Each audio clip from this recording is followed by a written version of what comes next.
Hello, this is Matt on the Moon Family Sedan channel, and there's no shortage of headlines like the one that's on your screen right now, which reads, XRP suddenly recovers 4%. Here's likely trigger. Now, of course, the truth is that XRP is just moving in tandem with Bitcoin. I'll just show you here at the outset of the video. Here's a 7-day price chart of XRP according to Live Coin Watch. Now, here's the same chart for Bitcoin. I can just flip back and forth real quick. Looks a little samey, doesn't it? Quite similar. So there's no sort of magic or wizardry happening here. And for much of the last 7 days, yes, the price action happening, very sudden. Yes, there's been very sudden XRP price movements. Absolutely acknowledge that. Just that crypto's been trending downward. And as I've mentioned many times recently, this is a move that many analysts that I follow were anticipating was the most probable course of action. And that is what we saw. So there's no excuse for being surprised by that, unless you're just not paying attention. That's fine. But I'll tell you what I've been, taking to heart more so than ever before is a separate use case for XRP, which is as a hedge against, the debasement of the United States dollar. Now, I don't see that there's any sort of sufficient proof out there to indicate that crypto's not reliant upon what the Fed does right now. I think there's all the evidence in the world that very clearly XRP and Bitcoin and pick your crypto, it all responds to what the Fed does. But that doesn't change the fact that I personally don't give a damn. I like the idea that my XRP is outside of the control of the United States federal government or any central bank, really. And it's something that, the more time passes, the more appreciative I am of that, as I see the United States dollar debased consistently. And I don't see how a United States dollar forever will be the global reserve currency at the pace that things are going. I don't see this as a problem that ever gets fixed. And so there's also this headline from the Daily Huddle: Americans' savings about to be eviscerated by inflation as U.S. desperately tries to pay debts. But before going further, I do want to be clear, I do not have a financial background of any kind. I am not offering financial advice, and you definitely should not buy or sell anything because of anything I say or write. I'm just an enthusiast who enjoys making YouTube videos about crypto-related topics, but just as a hobby and just for fun. As I record this video, XRP is at 46 cents, down another 2.7% over the last 24 hours. Bitcoin's down 0.45% at 27,691 bucks. You got the market cap for the asset class down to 1.18 trillion. Bitcoin dominance at 45.06%. And somehow we're, at least for the moment being, back in greed. Here's the crypto fear and greed index at 56 out of 100. But, that thing's going to update in another couple hours or 2.5 hours-ish. Won't be surprised to see that thing go down to some degree. But sometimes it's best to just take a step back and look at the bigger picture. What is actually happening in crypto? So fine, recently, in particular the last 7 days or so, been trending downwards, not as fun as moving to the upside. But I came across this tweet from the Bitcoin Archive account. It wrote, good morning, smiley face, coffee, blah, blah, blah, little coffee emoji, and then wrote, I say the bear market is over. They ask, but why is Bitcoin going down? And he's got a little laughy emoji there. And fair enough, because this chart on your screen is showing the price of Bitcoin from the beginning of the year. It has substantially gone up in price, but it never did any of it in a straight line, which is what you would expect, which is why I just thought I'd take a moment to just note, sometimes it's worth taking a step back and seeing what actually has been unfolding, because it's very positive. And the bottom for Bitcoin occurred in November last year after the FTX collapse. And unless you do get a true wildcard event, we're not going back to those levels. Certainly not this market. I don't know what would prompt us to do that. It would have to be a truly wildcard event. I just don't think that that's going to be happening. But, when I jumped into crypto in late 2017, I found the idea of Bitcoin and crypto in general interesting for, basically the first reason that it was ever reported to be used for, at least among the first. I mean, yes, I understand Bitcoin, you look at the white paper, Bitcoin is peer-to-peer cash system, I get it. But it was a result of all of the nonsense that was happening with the banking sector, right? And banks collapsing and bank runs, all that concern. And so I always found the argument of having something that's outside of that control, I always found that compelling But when I jumped into crypto, I wasn't completely sold on the concept. Not that I was against it, but I wanted to take more time to consider it, see arguments on both sides. And so that was late 2017. And I will just tell you that the more time passes, the more confident I am that this is a very important attribute of crypto. And so I've said many times, although I guess it may have been a while since I've said this, but one of the reasons that crypto is never going to go away is because people value even just that fact. And there are all sorts of attributes that people value about crypto and being outside of the control. If it's a truly decentralized cryptocurrency, outside of the control of central bankers and so on and so forth, and governments. So you know that if you just know the code and trust the code, that's all you have to trust, really. You know that you're not going to have a change in just core attributes of whatever asset is that you're considering has.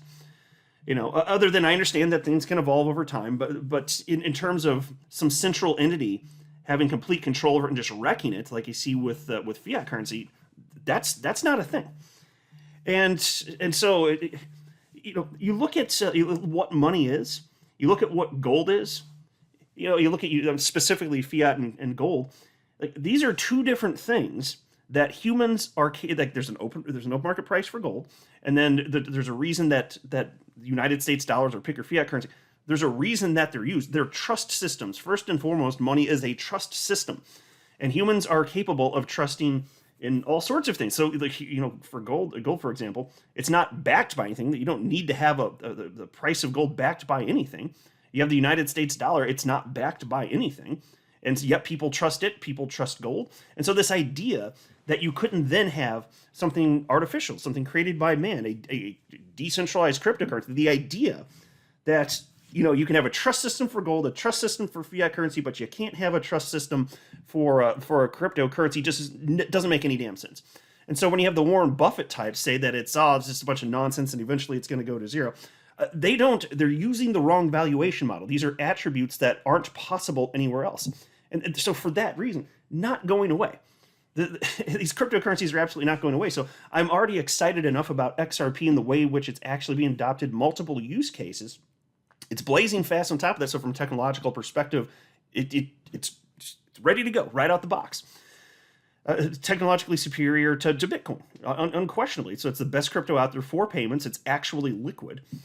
To the extent that crypto is even liquid in 2023, it's a small asset class, but you look at all the use cases, and then on top of that, just plop on top of that the fact that there will increasingly be people who think like I do, and perhaps you feel similarly. I know not everybody does, but I think a lot of us here do. But this idea of it just being something that's outside of what governments can specifically control and debase. And so it's another reason that I love my XRP. And I like having that broader exposure. And I don't believe that the United States dollar will be the reserve forever unless dramatic course change happens, but I don't see any indication we're going to be seeing that anytime soon. So anyway, this article from the Daily Hodl titled, American Savings About to be Eviscerated by Inflation as U.S. Desperately Tries to Pay Debts.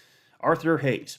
BitMEX founder and veteran of the crypto space says that Americans are facing an imminent wave of inflation that will severely damage their savings. In a new blog post, Hayes says that as the U.S. loses dominance over the global economy, financial markets will balkanize into several blocks rather than make way for another hegemony. As the dollar's supremacy in global trade erodes, Hayes says that the government will go to great lengths to prevent capital flight to create crypto and other assets. Prevent capital flight to crypto and other assets. And, it is the case, just in regards to the debasement of the United States dollar. The wealthiest people among us, they don't keep much cash on hand. So they're the people that are actually least harmed by this. They got other assets and real estate, and you can imagine stocks, index, all that stuff. It's actually, the people who are the poorest among us who just don't have investments and any minimal amount of wealth that they have, it actually is in cash. It's like an extra tax on them. It's tantamount to a tax in terms of what inflation actually does to the dollar, and the dollar losing purchasing power. So it actually does, honestly, impact those people the most.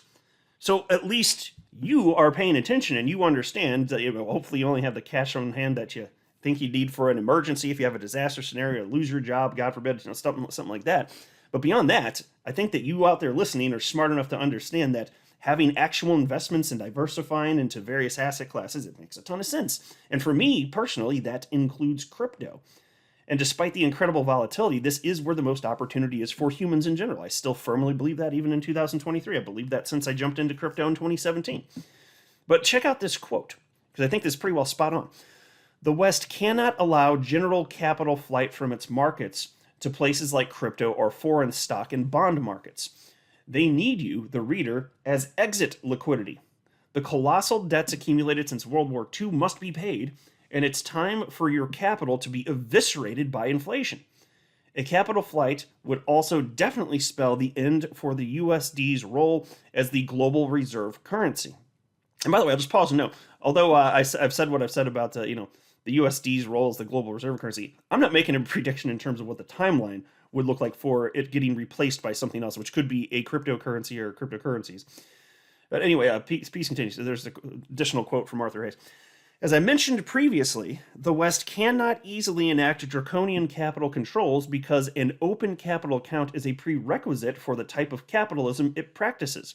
Even so, if the West starts to sense that a mass exodus of capital is on the horizon, it will almost certainly make it more annoying and difficult to pull money out of the system. If you believe my thesis, then you should start to see many of the world powers' recent financial policy changes in a different light. Moving forward, gold and crypto will be in focus. They are not tied to any particular country.